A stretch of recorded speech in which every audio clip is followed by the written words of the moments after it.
to the Chinese American Museum in Washington, D.C. My name is David Yang, I'm senior advisor here, and we're so happy to be able to have this book talk here this evening. The Chinese American Museum opened officially in 2021, and the way we see ourselves, we're still a startup organization. Whereas we are still trying to raise funds and put in some of our permanent exhibits, for the last couple of years, we have been doing a series of temporary special exhibits, like this one.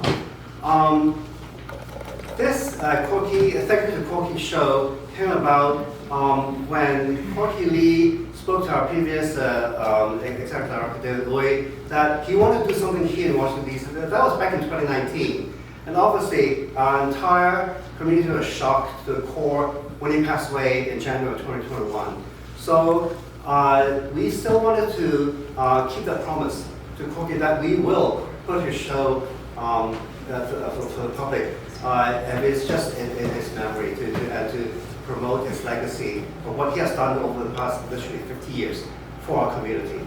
So with this show, we knew that at the time a book's going to come out because Chee and May and I were working on putting this wonderful book together.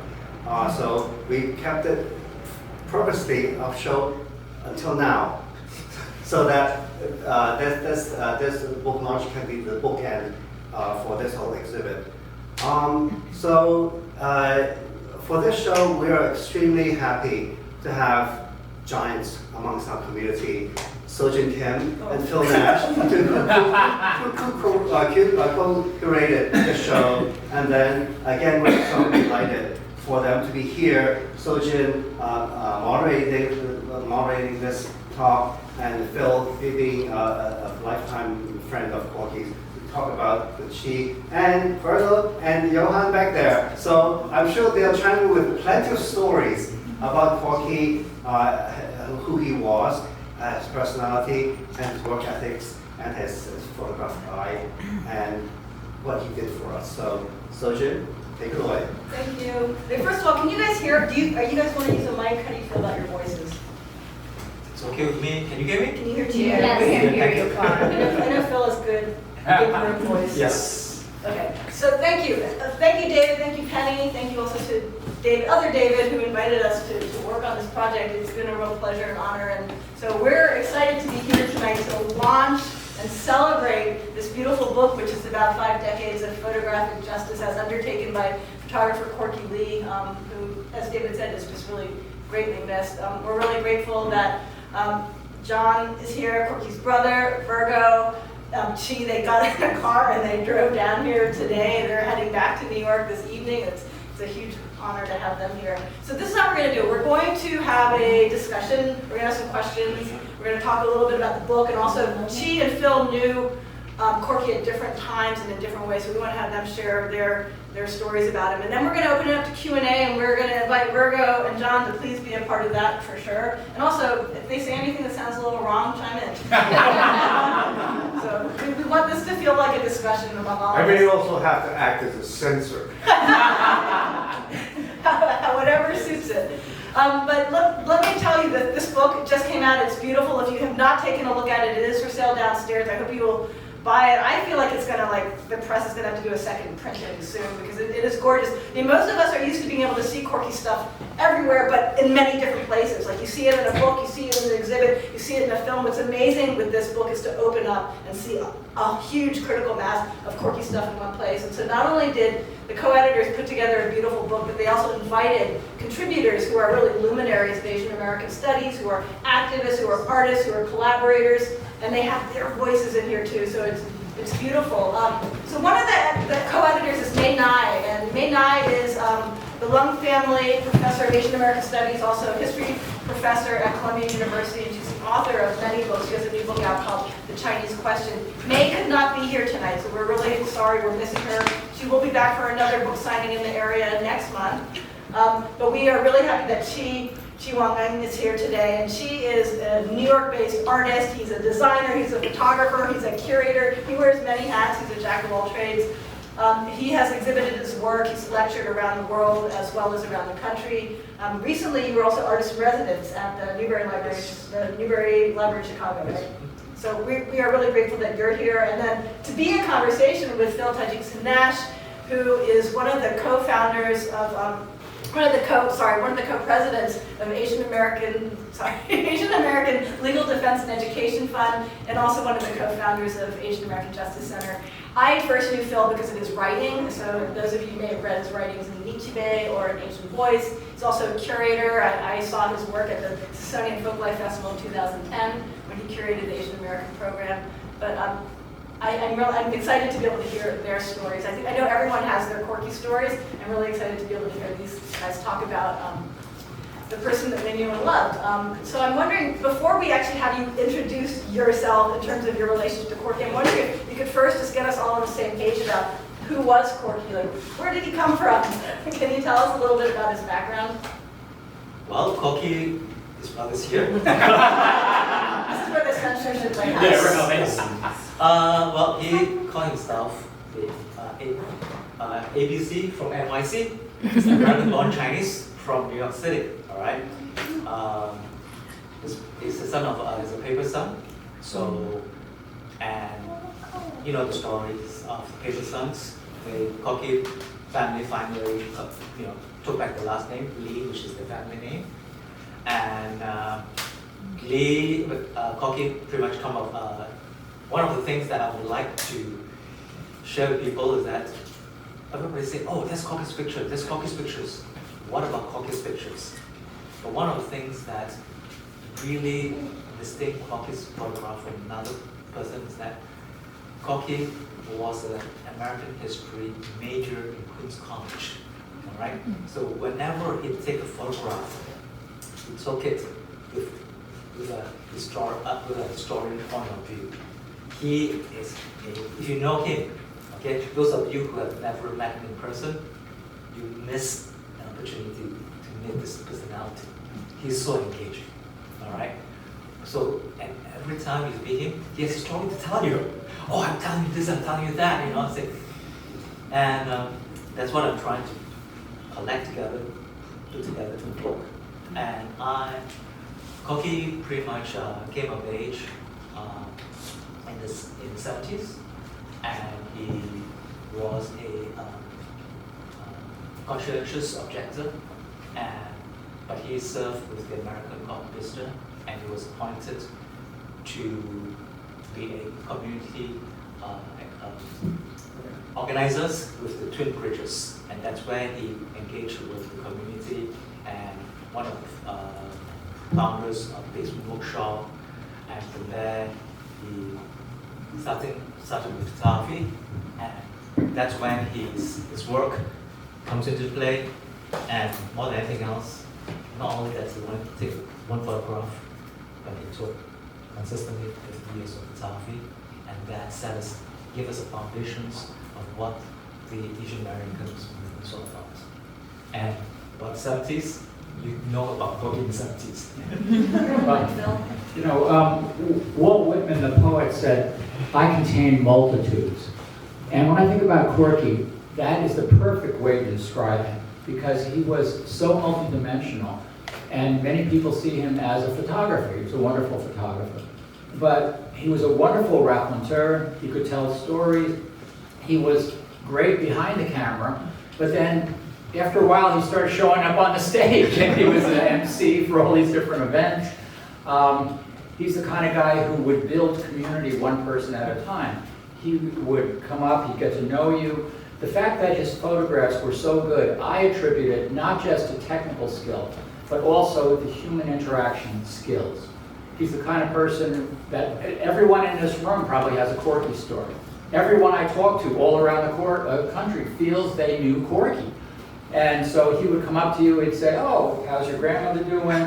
Oh, here, let me get some juice for your baby." He would, so by the time he's ready to take your picture, he's not like the guy at Sears who has to go like this to make your baby smile.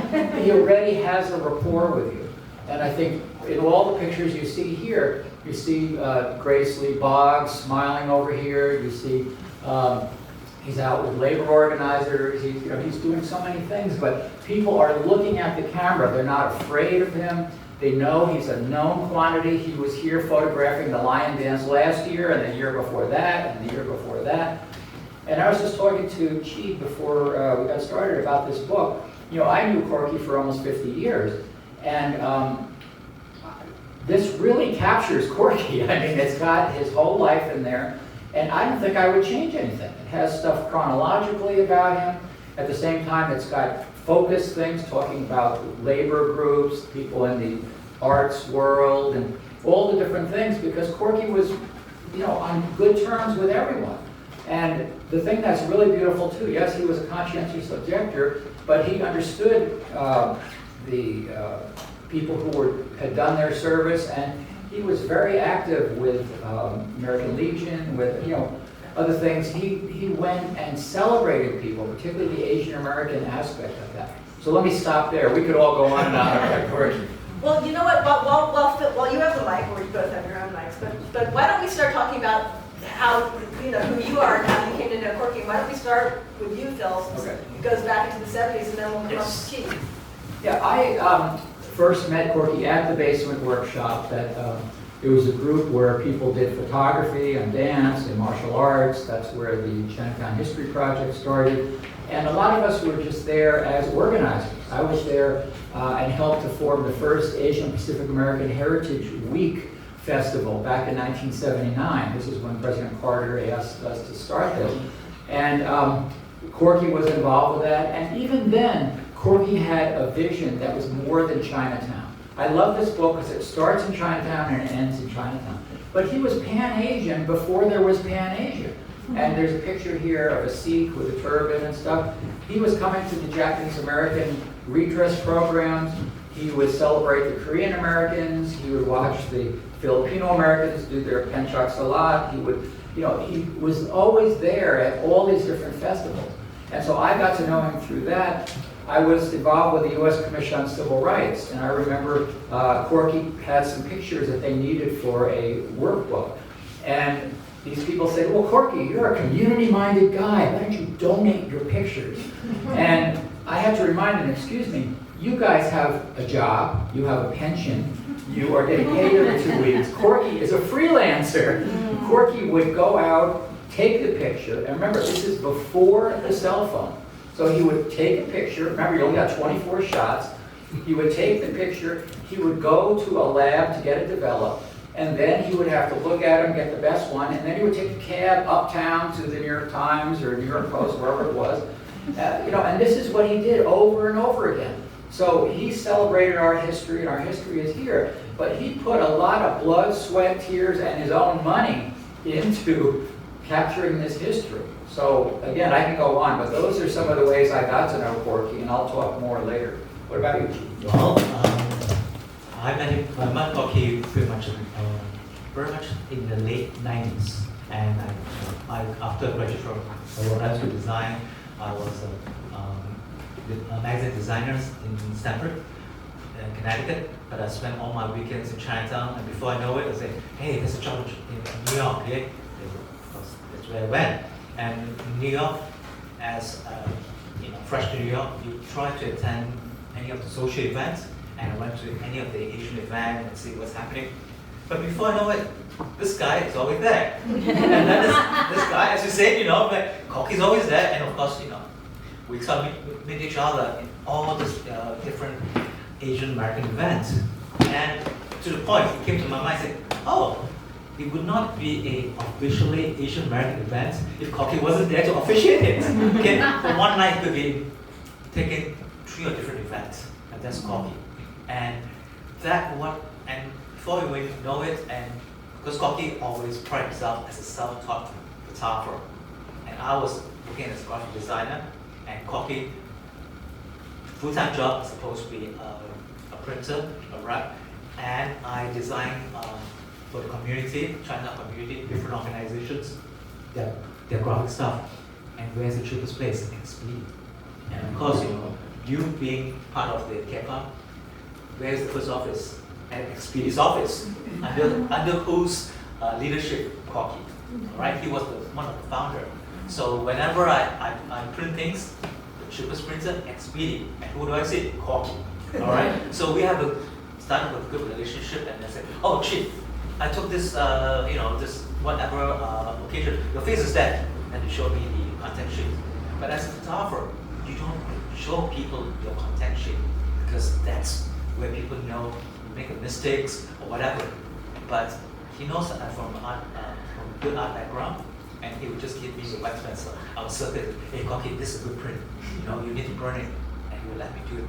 But he would not let anybody else do that. So from then, we had a good mutual trust with each other, and before I know it, graphic design went down. Before I started doing fine art, and I was doing photography. But my photography, we're pretty much in sync, but in different directions. My photography is 4 feet by 4 feet, still alive on Chinese identity. But Corky is street photography, and so basically we complement each other. And half the time, hey Chee, what you do tonight? Let's go for dinner. And that's how we pretty much, warm up and our relationship. And before I know it, say, oh Chee, what are you doing tomorrow night? Oh, okay. Before I know it, I ended up installing pros. All right. In Sunni, I said, oh Chee, look at the space. They want to give me a show. How do you put up the show? And I spent 3 hours, all right? And I said, okay, Corky, fine, you picture the show. I'll go curate for you. And then, Corky. All right. Oh, I want this, I want that, no, that photograph. You see that bird in the sky? I want that photograph. I said, Corky, good. Show me what you want for the show, okay, which wall? And then we would spread out, spend half an hour. And then I said, Corky, I think you need to go to the bathroom. That's how well we know each other. And Corky would just very, very gracefully say, just leave me alone, and I'll just post some photograph. And I say, hey, then you come back. I say, Corky, just warm. This set of photograph is really good for this one, and that is a different theme. Oh, you have a lot of photographs on the American flag, all right? Very patriotic theme. Let's put on this wall because this is a feature wall. When people come in, so I have to, rationalize with him. I say, but Chee, I want a photograph. I say, yes, Corky, you want a photograph, but that is only a wall can only take 10 photographs, and this will be 11. What should we take it out? So, and that is we have a mutual respect of each other. And then say, oh Chee, by the way, in Springbook, they have glass window. It would be perfect for you to do your installations. So I said, yes! So that's how my relationship working with him. And from then, it's like, before I know it, it's like, I know him for more than 30 years. And when I did my own solo exhibition, I had own catalog. And he said, Chee, when am I going to get my catalog? So I started working on this book initially 2009. Wow. And we did a mock-up of all black and white photograph, and one way or the others, and he was supposed to do that book as a self-produced own catalog. But along the way that got shelved, and he was still working on the book. And when the time comes, and when John said, Chee, I think the publisher wanted to do the book. I said, John, I'd like to do the book, but I can't write. We need to get a team. And then we got a team, and then that's how the book. And I worked with May, and May said, Chee, we want this, we want that, Fine, let's put together, and let's show the world what Corky has done for us as a community, as a minor minority, how different Pan-Asian group could be together, and together he has laid for us a visual history, a visual foundation, so that we can build upon. We don't need to waste our energy to reinvent ourselves. We have a history. What we need to do, we need to harness our focus, how to build and be better, not for ourselves, but for society at large. Thanks for, well, two things that you guys talked about, which I think is really great. First is just remembering the labor it takes to take a photograph. I think that we all have forgotten that because it's just, we carry this around, and just like the fact that you have to wait for the photographs to come back, and then maybe you have to take them again, and then even the printing, the way that you have to print them, and then you talked about the labor of putting up an exhibition and the decisions you make, and then finally getting to thinking about like how do you organize 50 years of photographs. Phil, you said that you wouldn't have changed anything and you were struck by the way it was organized with Chinatown and then Chinatown. I wonder if you could talk a little bit more about just what sort of struck you or impressed you about how the book was put together, or the particular choice of photographs. Well, I think a lot of people remember Corky taking pictures of the lion dance and coming to your Lunar New Year events and seeing him on the street and doing things, but I remember him as a person at the Asian American Legal Defense Fund. He would come to our dinners, yes, but he would also come to activities where garment workers were on strike. He would come to helping the restaurant workers. He was a real activist, and again, as a historian, he realized that he was capturing the first draft of history. And so it was very important to him to take the pictures. And yes, he was not above staging it a little. He would say, why doesn't you let that little girl over there hold that sign? And nothing was fake, but sometimes it was a better shot when there were a bunch of garment workers and then there was one little girl holding something, But he understood that truly one picture tells 1,000 words. And so as a person at the Asian American Legal Defense Fund, I also remember when we were trying to have Chinese language ballads back in the 1990s. And we were asked, well, what would the names of all these non-Chinese people look like if we were going to put them on the ballot? And because Corky worked at a printer place, he was able to actually help and show them what this would look like. And so he actually impacted civil rights in that way. So he wasn't afraid to step out from behind the camera and actually have an impact. And there are so many times when he would come to these events and he would be the one to say, yes, you're doing this, but also don't forget the Filipino Americans are also doing that. And by the way, I've got the phone number of the guy who's doing that. So he would sometimes incite people to start working together and get to know each other. So he was that bridge builder. I mean, I think of Yuri Kochiyama in the same way. I call her the internet before there was an internet. And Corky was the internet too, because he brought us together, he communicated all these different things. So he had an important role to play beyond just the pictures that he was taking. Well, one of the things about Corky's photo is that, yes, it might be staged, it might be very formal, and when I go through that photograph, I say, yes, there is something to be said about that, but at the same time, what Corky also would like to do is that the picture paint 1,000 words, but what is so important about the photograph is the little details, okay? Is that if Corky wasn't there, would that be an Asian American event, all right? Case in point, if you look at that photograph of Lily Chen, all right? On the outside, you say, well, this poor lady is grieving, it's very sad and consoled by this little girl. But once you know the context of it, who's that woman? She's Lily Chen. Vincent Chin's mother. Everybody suck up the air of the group, and Corky understands it, all right? And that's what makes the story. The context is important, and it really tells you that this is the foundations that we have, and how are you going to put it together? And yes, it's a weak foundation, but it is a foundation that's day by day, Corky over 50 years, next year, another year, build up these foundations, giving us a platform.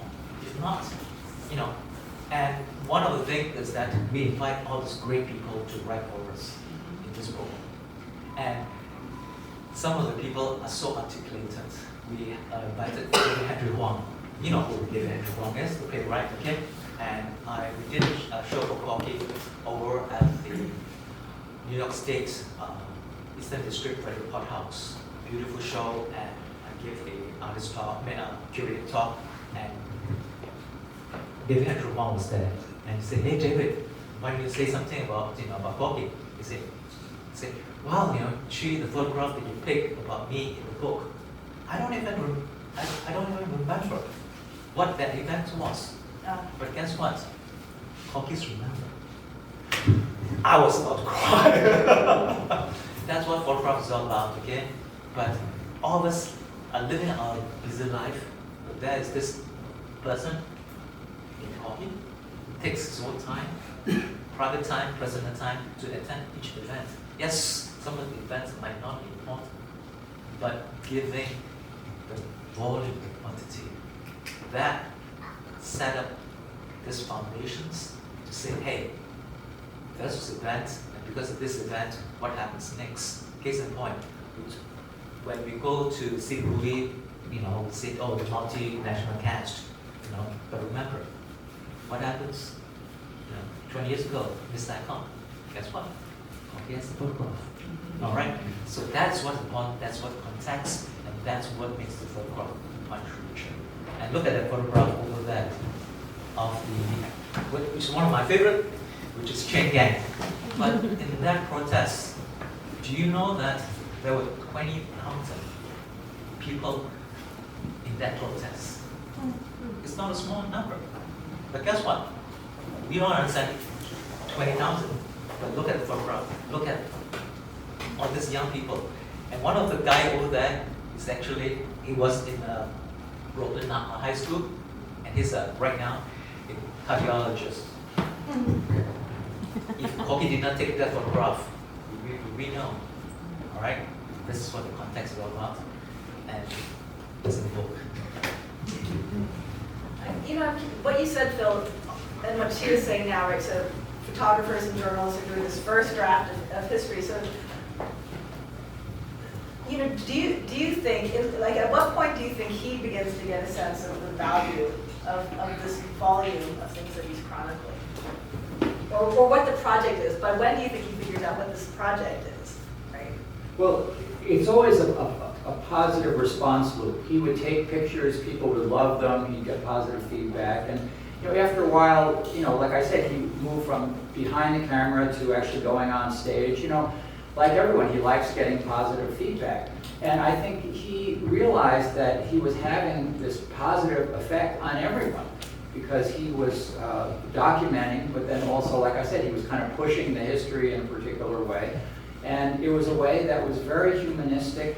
It was a way that wasn't just his personal agenda. Now, obviously, he needed to make a buck, and he would sell his work at the Asian American Journalists or OCA, whatever convention, he would be there and you could buy his stuff. And frankly, a lot of us have his pictures. I have a bunch I donated to the Asian American Studies program because we all wanted to have his picture. But he understood the importance of what he was doing, and he was so generous with his time. That's one thing about him. He was always generous to younger people. He would talk to them. He would encourage them. I remember my students would say, oh yeah, I met Corky and he said this to me.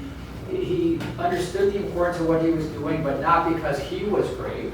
It was because he was great, but he was also building a movement that was great, and he was supporting younger people who would be moving this movement forward. So I think that sense of history came not just from studying history, but also getting that positive feedback, and also being around a lot of people, he and so many others who were also trying to build this progressive movement to build a better society. So I think we should go to Q&A. I think that we should actually take some questions from people here, because I think everyone probably has a Corky story or a question. And I want to also just open it up and say that John and Virgo, again, John is his brother, Virgo's close friend. Both of them are really, with Chee, have been a really important part of creating this legacy and making sure that it's available to people through this collection of photographs, through these publications. So they are also willing to field questions. Yeah. So does anyone want to start with a question? And if not, I can fill that.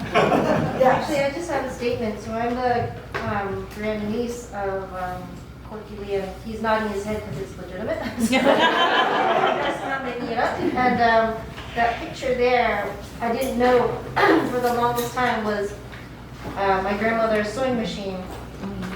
And when he took the picture, I'm like, hey, what's the big deal, this sewing machine? I see this every day. And I completely took it for granted, and my grandmother said, oh, your uncle, your granduncle, he takes all pictures of stuff. I don't know. I'm like, oh, wait. when I took a photography class and I Googled him, I thought, oh my gosh, he does this. And it blew my mind. It really blew my mind. And I had the opportunity to have maybe a handful of dim sum moments with him. Of his attentions and how he used the photograph to express.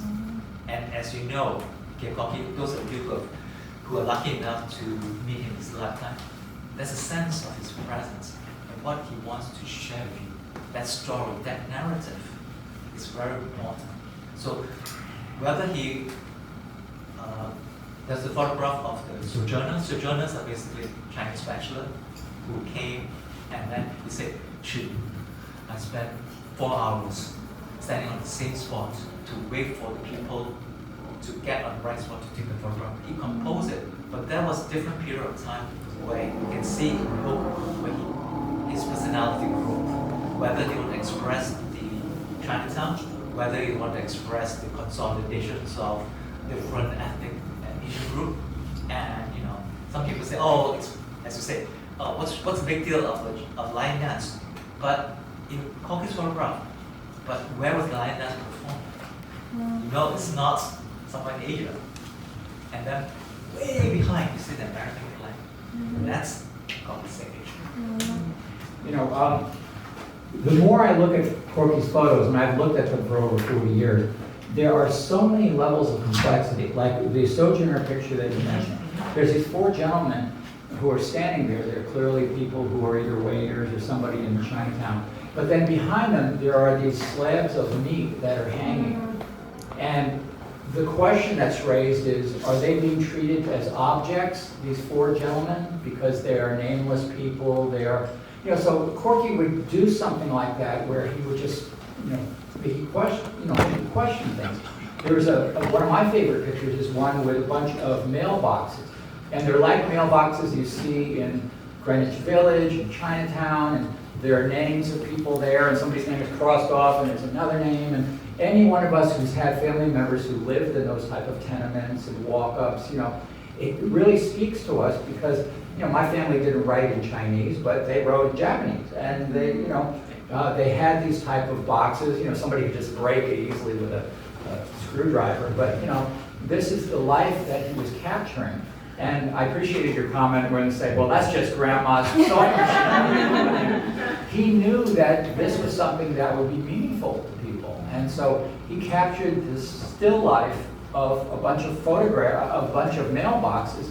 And now we look at it, and it's a very profound picture. It's actually down in the other side there. So I would say, just like she's saying, look at the book more than once, look at the photos more than once. Because I took a bunch of students to look at one of these photos here, and I remember Corky had framed it a particular way so that there's one gentleman in the back looking at a Beijing opera star sitting there on a park bench just relaxing.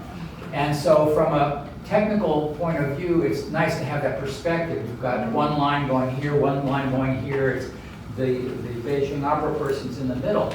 But if you move the picture over, the one black person in the picture is left out because they're over on this side. So Corky took the picture to include all these people, and I think he made it for me to ask myself, do I want to focus to bring in the broad range of Latino and black people who are also in that community standing around the diva, or do we want to just have that little boy there to make it a better composition for photographs? And I don't think that was accidental because he, like you said, he would wait 4 hours sometimes to take a picture. So he was both an artist and a social historian and somebody who was very deep and philosophical in his own way, although he loved to make jokes and he was, you know, go out for sambo fun and, you know, just eat after every engagement. And, you know, he was a really nice person, but he also had that deep side as well. You guys want to add? Sorry, I just wanted to add in that I'm grateful that he opened up the door for my daughter too, which I brought her here today. She may not quite appreciate it yet, but I'm grateful for this book. Well, she has something in common with her great uncle. Tell us which your favorite pictures of Corky. Your favorite pictures of Corky. Okay, too many. My favorite, many of you may be familiar with this photo, this painting called Whistler's Mother. Okay. It depicts an elderly lady. I believe she's sitting in before a fireplace, and she's knitting, doing some very domestic stuff. Corky knew that too, because this is how he photographed our mom. Now, this photograph says so much to me, and I mean, they're putting together this book. There are photographs that I had never seen, okay? But when I saw them, I instantaneously knew what he was saying. This photograph depicts my mom. My mom is a widow at this point in time. In one corner, there are the pictures of her grandchildren. There's a little baby seat here for the great grandkids. Okay. The exercise bicycle where my dad used to exercise when they were living in. Our ancestors, we have 2 deceased uncles in this row here. And one of Corky's curious themes was he wanted to redefine America. He deeply, deeply loved this country, but he also deeply, deeply resented the fact that, consciously or otherwise, we excluded so many. And I have this distinct memory. Well, I've had 30 years of practice. We had this, when we were kids, JFK was being inaugurated. And we all remember, those of us who are old enough, that famous quote, "Ask not what your country can do for you, but what you can do for your country." Corky and I talked about that one quote numerous times throughout our lives. And it came to that point where we were both active in the growing Asian American movement, and we decided, how can we best make a contribution? And Corky's observation and revelation was that, and I was telling Virgo and Chee the story on the way down. Corky and I had this conversation. I, at that point in time, had been writing for a number of newsletters. I was comfortable with the written word. Corky said, "Well, I'm not like you, I can't write, But he realized that he was getting more and more familiar with photography because he was using photography as a means to document the housing conditions that he was trying to expose and advocate reform for on the Lower East Side, which was his initial job with 2 bridges. And so he said, well, exact life, a picture tells 1,000 words. And that's the path that he took, and he went off on it. In the beginning, there was the beginning. That was one of the beginnings. I beat everybody when you say, how long have you known Corky? Probably a few days after October 11, 1949, when I came home with Mom from the hospital, okay? And we shared a bedroom together. We shared a bedroom till high school. And then there was the break. We again shared an apartment while he was a freshman and a sophomore in Queens College. And he was always telling me, come on down here, we're gonna have a meeting. I need girls. When you're 18 years old, I mean, that's a pretty high priority. Okay. And he introduced me, I still remember to this day, we have a picture of Takashi Yanagita I think it's in the other room. Yeah, of Takashi Yanagita during the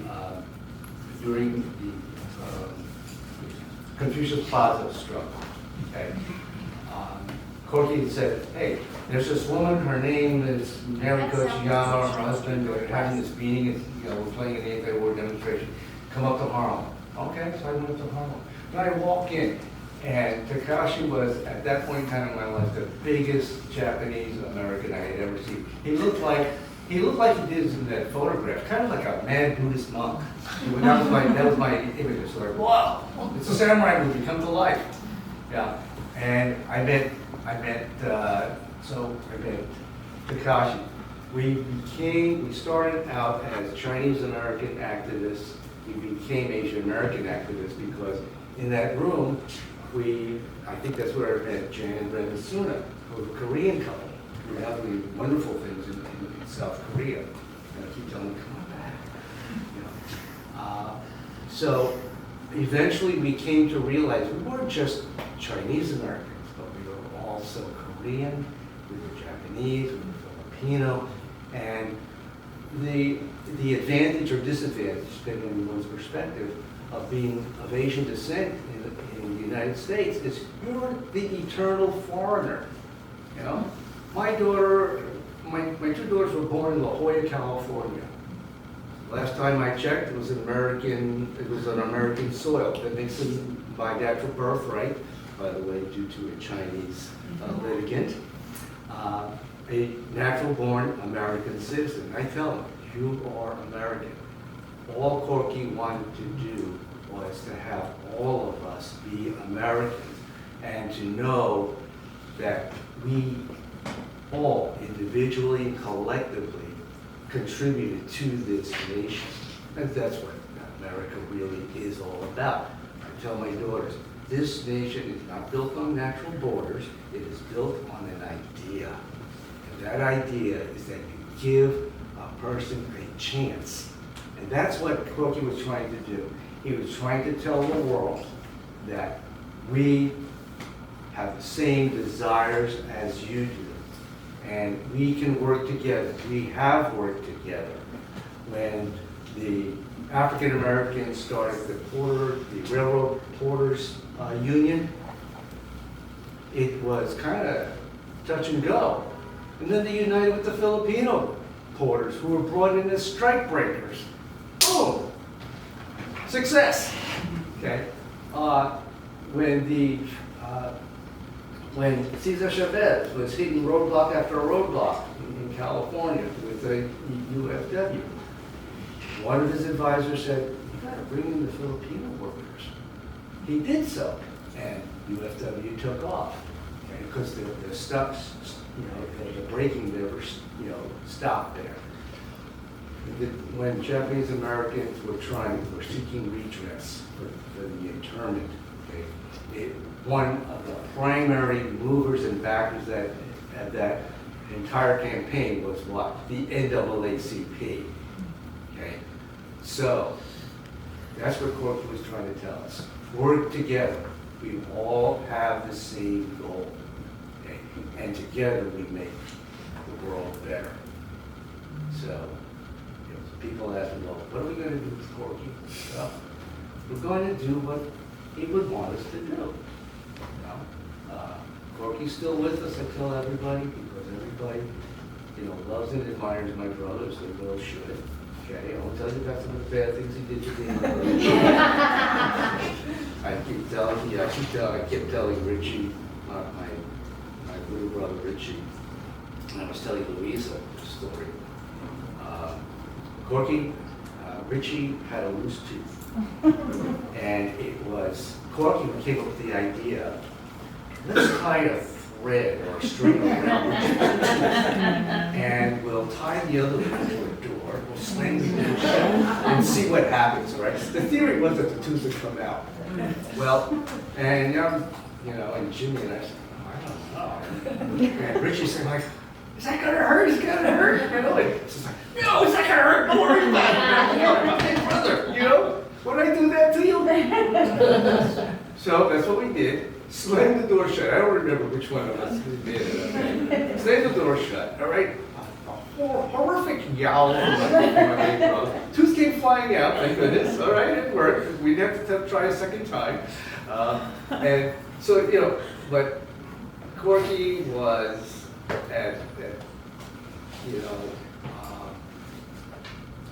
When he passed on the late night of January 22nd, just as I was flying into JFK. And I kind of got the feeling that, okay, Johan's back in town. We'll take care of it. And I said to Dave, you know, they approached me very respectful. Thank you very much, Dave. And he said, you know, Corky had promised a show. And I said, I will honor that. Every promise that Corky made to people in life, the estate was tried to get that done. This book represents the first step in creating what some of you may be familiar with Corky's view of his sword being his camera against injustice. Okay? He always used to lament there aren't enough swords for the fight. That's why he mentored so many people. You know, this book, we hope, will create more, will encourage other people to become swords against injustice. If we do that, you know, I hope that, you know, Corky is happy with Marge, who, in so many ways, is his wife. He was married. I was married to my sister-in-law. And the support that she gave him, as late as he stayed out, while she lived, when Corky came home, his dear and his wife were waiting for him. And when she realized that her path, fate was not going to give them the life together that they had wanted, she set things up so that Corky could continue his work. And she did a wonderful job. And those are the beginnings that very few people know. One last thing, March 9th, secured the academic birthday. October 11/49. Don't send cards. Thank you so much for that.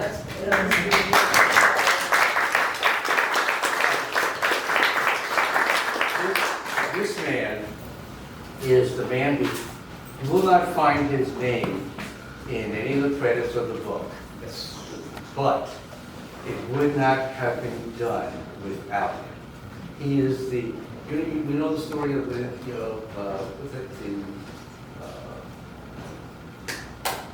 Yellow Brick Road story? With the Wizard of Yeah, Oz. the Wizard of Oz, right, okay. He is the wizard. Yeah, I'm very grateful to Virgo for everything behind the scenes, true. So I think what we should do, because I think it would be great for you all just to have an opportunity to talk now that you see everyone, to have an opportunity to get close and talk with them, and maybe take a look at the book and go downstairs. So I'm going to invite Dave back to close off this part of the program, but please stay. Yeah, if you want to buy a book, please go back to the first floor. We set up, you can buy the books. The value is tremendous, like $200. But tonight, you can get it for $50. So, just kidding. Anyway, so you buy a book and then you can line up for Chee or anyone else on the panel to sign, because we put multiple chairs there. So please have fun. Yeah, downstairs. And I guess in the meantime, if you want to take a look at this exhibit, this will come down this weekend, so this is the hell of it. So and hopefully we'll work with some other venue where some of the pictures will go, and just keep the Corky memory alive. And Thank you for also, coming in. in DC, I forgot the dates. 10. On the 10th? 10. 10th. 10th. Okay, sorry. No, 10's the person Ten, who sorry. organized it. 10 organized it over at the MLK library, and we will be having a book panels, and that panel's tag would be interviewing May 9th, my co-editors. So bring your friends, you know the book, all right? So if you have any questions, ask us, and we just hope to keep Corky's spirit alive. Thank you. We'll even autograph the book, so Yes. you know, that's something extra special. Yes. So thank you, Chee and Phil and Johan and Virgo, David and Penny. Thank you so much. Thank you And so thank you much. guys all for coming.